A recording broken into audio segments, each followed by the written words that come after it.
Hello and welcome to SaltWire today for Tuesday, June 27th. I'm your host, Kate Walker.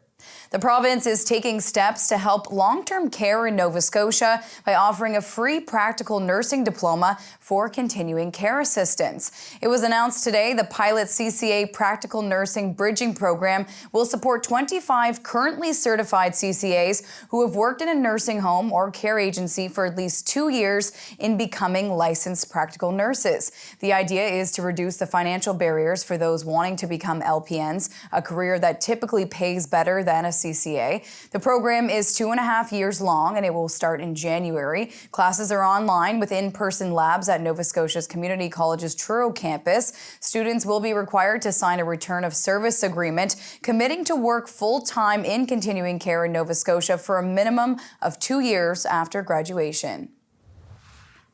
The province and the federal government are teaming up to invest another $15 million in a new Mi'kmaq Native Friendship Centre in Halifax. $10 million in new funding is coming from the province. This is in addition to the $1.7 million that was previously announced for the upcoming Wajaywinin Centre. The feds have already contributed $33.8 million and made another announcement today. I'm really excited to announce that the federal government is investing an additional $5 million from the community stream of the Investing in Canada. The centre will serve as a community hub to host events and offer supports for Mi'kmaq and other Indigenous people. There's so many people that have got us here. You know, I was told once I should stick to what I know and that this is never going to happen. You're crazy. It's never going to be there. You're never going to get there. And I won't lie, as disheartened as I was in that moment, it actually made me a little more determined. It will also have space to continue programming and showcase Mi'kmaq culture and heritage in the city.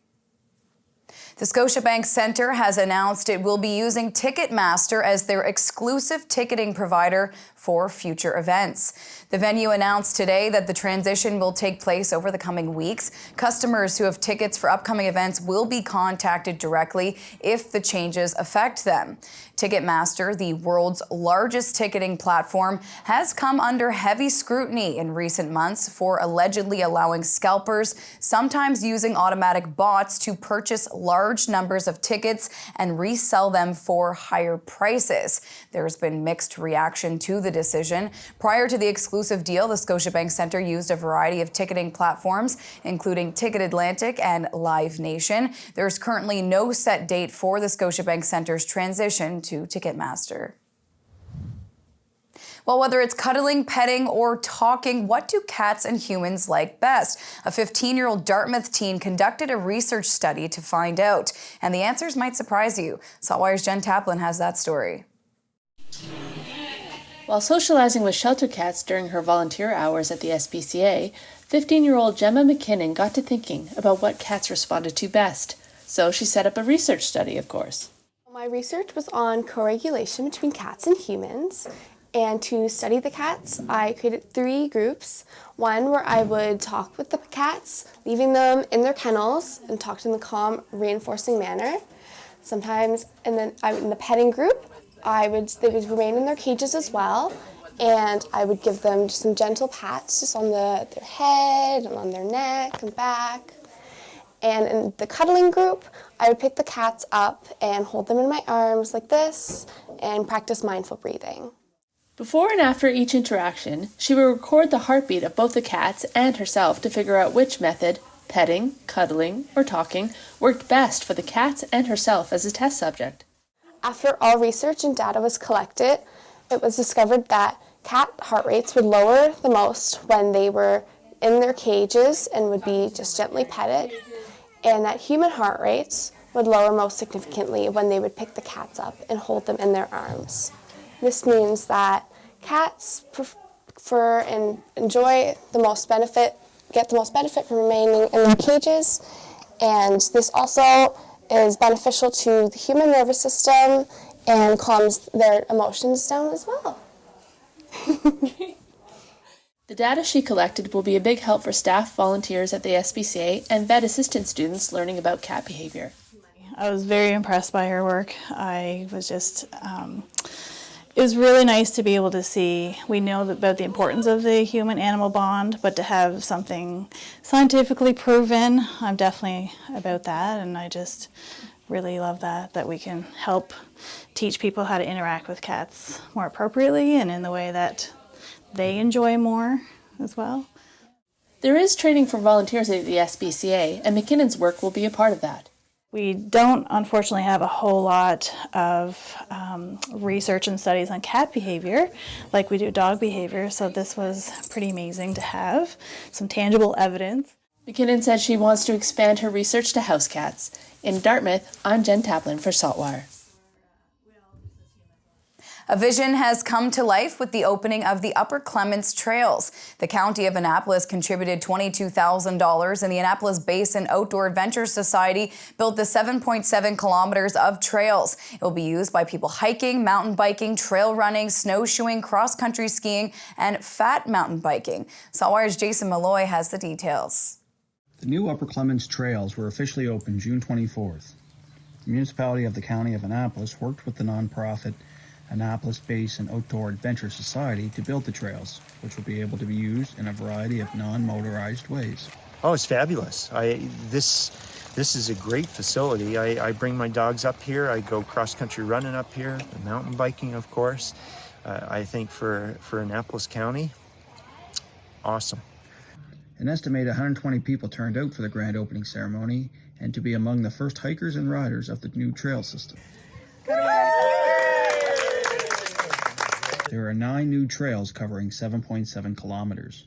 This is Moon Mist, and this one is designed for families, which is a double track, and it's easy. And then what it does is link into Milky Way, and Milky Way is another loop type of trail that can give families and young people a chance to be introduced to trails. And then eventually they can explore the other trails such as Purrfect, Nor'easter, and Washtub, Descent, and the old Wildlife Park Road. So lots of opportunities here. What's it like to be able to see the fruits of your labor being enjoyed here today? Pretty great. Yeah, who'd have thought? Yeah, pretty good surprise. It, when there's just a few of us that keep showing up to build trail, and when you come for a ride, there's maybe 1 or 2 of you, and now the parking lot's full. That's going to mean it's going to be busier out there in the trail. Is that a good thing or a bad thing for you? Oh, I like seeing people on the trail. It lets you know people are out enjoying it. More people on the trails is just better for everyone. This is great. In Upper Clements, I'm Jason Malloy for SaltWire. On to weather now. To see what's coming up in the forecast, we're going to check in now with our weather specialist, Allister Aalders. As you can tell, Kate, it was a foggy day here in Halifax down at Point Pleasant Park, and you're bound to hear that foghorn any moment now with the ships coming into the Narrows, entering the harbour today. We also had scattered showers and drizzle around. It's just been very unsettled and muggy, and really, there goes the foghorn. If you take the forecast from today, copy it, we can essentially paste it into tomorrow. This evening we'll have showers or drizzle, also risk of thunderstorms this evening, and we'll have the fog, especially along the coast moving inland. The temperature this evening near 18 degrees. Waking up near 17, so not a lot of movement overnight tonight on Wednesday morning with cloudy skies, fog, scattered showers, and drizzle. Into the afternoon, more showers or drizzle, fog around, especially along the coast, and a risk of thunderstorms in the afternoon with a high of 20 degrees, but it's going to be very humid. That humidex will be near 27 tomorrow. And we have more showers in the forecast right through Friday. It looks like 20 to 40 millimeters of rain total, at least here in the Halifax area, but local amounts of 40 to 80 plus are possible, and some modeling even indicating higher amounts in parts of HRM. It will really just depend on where we get the heaviest rain setting up over the next few days. And we have shower chances in the Canada Day weekend forecast too, so we're not going to be seeing a whole lot of sunshine as we close out this month. Kate. Thank you, Allister. That's all for now. For more extended video and full online articles, stay tuned to saltwire.com. And you can find us on social media. I'm your host, Kate Walker. Thank you for joining us, and we'll see you back here tomorrow.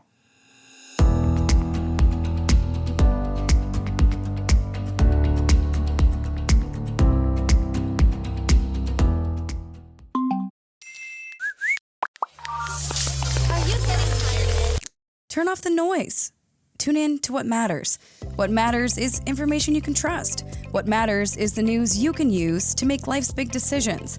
Informed healthcare choices, casting the smart vote, or opening that business. What matters is understanding the world around you. Let SaltWire connect you to what matters with unlimited access to the information you need for only $20 for the first year. Become a member today.